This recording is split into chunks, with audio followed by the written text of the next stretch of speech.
Hey everybody, Gromos here with some more War Thunder historic battle footage. So, I did not have a huge amount of time to play last week, but I did get in a few nice matches. Mostly in the BF110, since I wanted to fly this one a bit more. And I'm also close to reaching level 12 in this tree and unlock the Focke-Wulf 190, which I want to try. And I feel my control over stalls and weapon ballistics is slowly improving every week. I am experimenting a bit with snap rolls, that is when you intentionally stall a wing to do a quick roll at the moment, since I think that is a good way to further improve the feeling for the plane's handling. But so far I have not found a lot of situations yet to use one in. I never liked snap rolls much, because they use up so much energy, which I usually like to keep high. But should I get a few useful examples of snap rolls in action recorded, I probably feature them in a video in the future. For now though, let's take a look at some gameplay.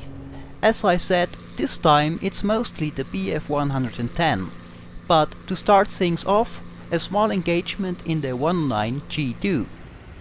3 US fighters followed a 109 down to the deck, and while I am too late to help the 109, this is a great opportunity to attack with an altitude advantage. The 109 has a great dive acceleration, but you have to be careful. It also reaches the point on which you are in danger of breaking wings very quickly, so you can't dive for very long. This is why I abort my first attack and reset. I feared I would break a wing otherwise. I come down for a second, sadly unsuccessful attack. Now after this I continue straight to gain some separation.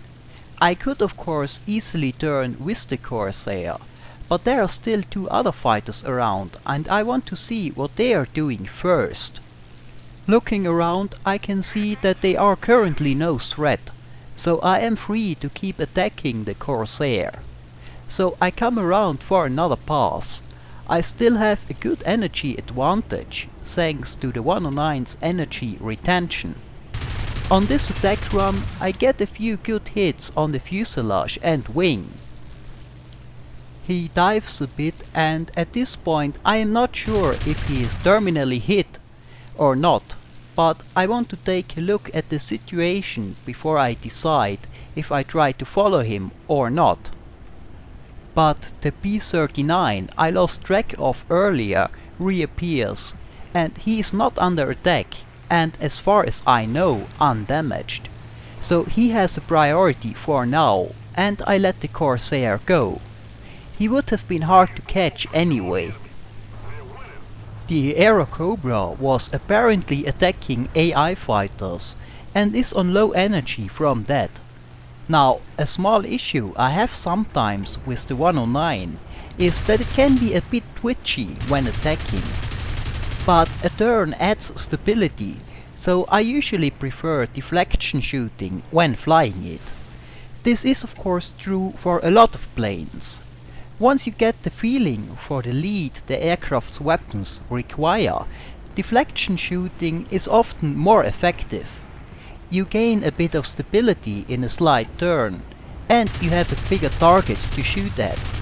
Also, you have a bigger chance of hard damage when hitting the top or the side of an aircraft with no armor plates in the way.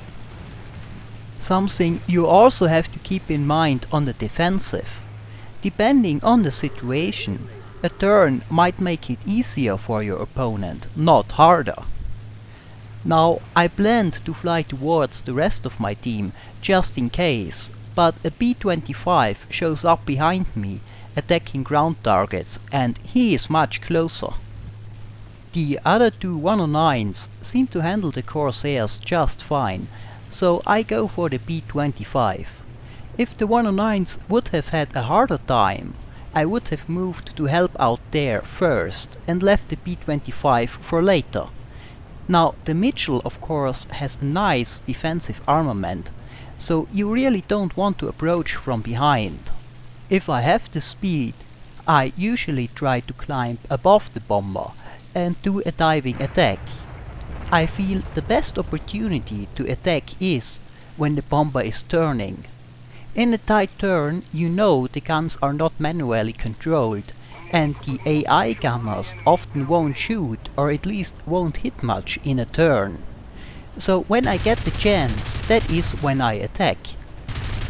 Well, that was a bit of 109 G2 footage.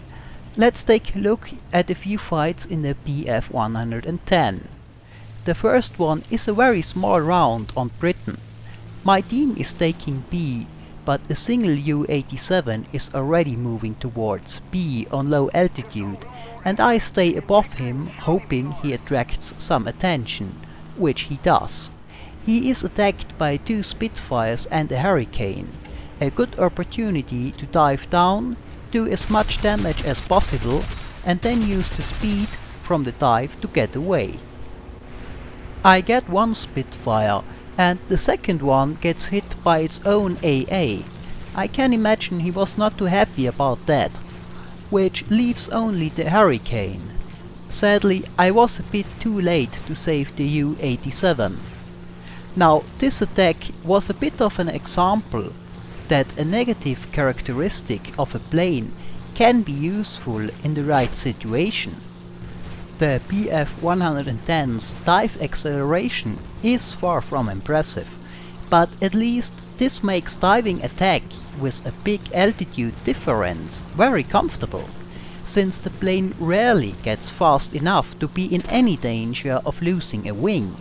So you can focus completely on setting up your path, picking the right target and so on. The 109 I was flying earlier is the exact opposite. It has a great dive acceleration, a nice thing to have, but it will also reach the point on which it will lose wings extremely fast. So when doing a boom and zoom attack with a decent altitude difference to the target, it requires a lot more attention from the pilot and a constant eye on the indicated airspeed, and you can see a lot of BF 109 pilots fall victim to this. Now back to the battle at hand. The Hurricane was trying to climb up to me and slowly coming closer. I was hoping he would eventually hang on his prop below me so that I can come around and attack from above and behind, like I usually like to do in such a situation. However, the Hurricane switched targets and went for a Heinkel 112 instead, and I come around to help with the Hurricane. Turns out though, the 112 is already on top of things and he doesn't need much help. Meanwhile, the AI planes are following me around. Sometimes I feel I am a bit of a magnet for those things. I break off my attack on the Hurricane because it was getting a bit risky. The 112 gets him, but apparently then the Hurricane drops on his head. Now, the battle was pretty small to begin with, and with those two out of the picture, my only teammate left alive is in a reserve plane. The opponent team has 2 Blenheim bombers. Well, the 110 is great at destroying bombers. What it is sadly not very good at is catching them, especially the relatively fast Blenheim. You will catch up to them when following in a straight line, but following a bomber in a straight line while the gunners shoot you is not advisable. Also, maneuvering and firing the 110's cannons slows this plane down quite a bit. When I have trouble catching up to a target, I usually try to position myself in such a way that I can intercept eventually, like between the coast and the target, or between the target and the airfield.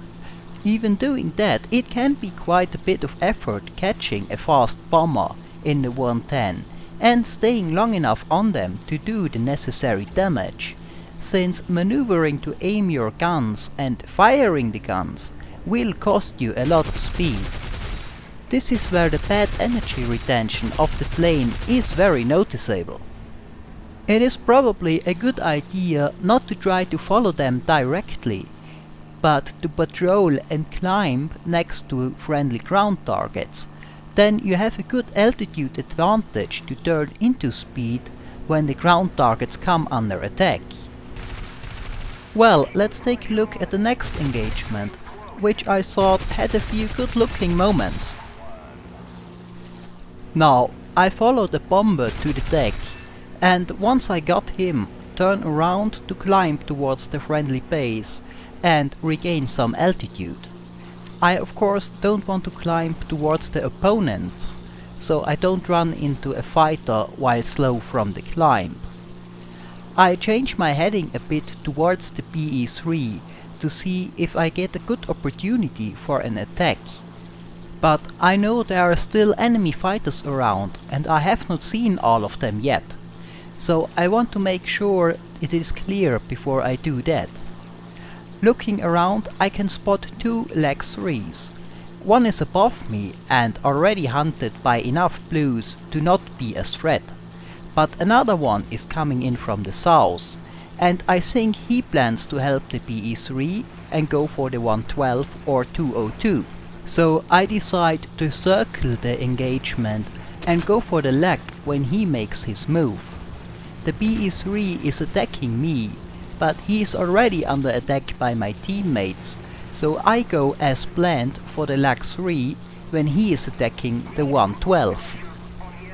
The LAC tries to climb away, but after his attack he does not have enough energy left for such a steep climb and runs out of speed quickly, giving me a chance for a shot on the way back down. Meanwhile, my team finishes off the BE-3 and the LAC tries to climb away again, but still has not the energy to do that. Something you have to keep in mind when you do a hit and run attack like Boom and Zoom. Unless you have a large amount of extra speed, it is usually not a good idea to climb away this steep. Better to continue straight after the attack and gain some separation, and then climb back to altitude once you're out of danger. The LAC-3 is quite a bit faster than the BF-110. Without the climbs I would not have been able to catch him. Well, that's it for this video. Next time I will most likely have some more footage from the US and British planes and maybe from the Focke-Wulf 190 if I have it unlocked. Till then, I hope it was entertaining, thanks for watching and maybe I'll see you next time.